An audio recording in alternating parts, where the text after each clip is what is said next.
Hello, selamat petang. Berjumpa lagi kita di channel Apai Imi Family. Hari ini saya nak masak kerang masak kicap. Ini dia bahan-bahan yang saya tumis tadi, yang saya layout tadi. Sudah dimasukkan ke dalam kuali dan kita goreng-goreng dia, kita kacau-kacau dia sampai naik bau. Kacau lagi. Baru saya masukkan cili padi. Cili ni saya ambil dekat belakang rumah saya yang saya tanam sendiri. Walaupun dia kecil-kecil cili padi, tapi dia pedas. Saya bagi dalam 10 biji tadi. Dia memang berasap lah telinga lepas ni kalau makan ni. Memang pedas. Baru saya masukkan kerang. Kerang ini dia lain sikit tu. Kerang ni dia ada jenis bulu-bulu sikit. 1 kilo RM15 saya beli. Saya beli 1 kilo lebih.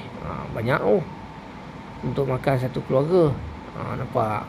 Saya gaul-gaul, goreng-goreng, bagi campur bersama dengan bahan yang saya tumis tadi. Nampak? Kita gaul. Baru saya masukkan kicap pekat. Lepas tu saya masukkan kicap lagi, kicap jalin. Yang tadi kicap pekat, ini kicap biasa. Baru saya masukkan sos tiram. Masukkan semua sekali, bagi dia bercampur di dalam kuali.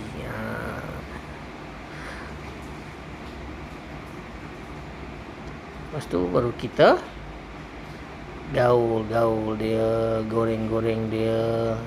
Bagilah dia nampak berwarna hitam, baru betul masak kerang masak kicap. Kita gaul lagi. Sudah siap pula, sudah masak. Okey, baru kita angkat, masukkan dalam pinggan. Masih berasap lagi tu. Tu dia, memang padulah makanan ni. Kita masak kerang je. Nampak? Kerang. Lama tak makan kerang ni. Dah jadi model pula. Aduh, tu dia, buah harum.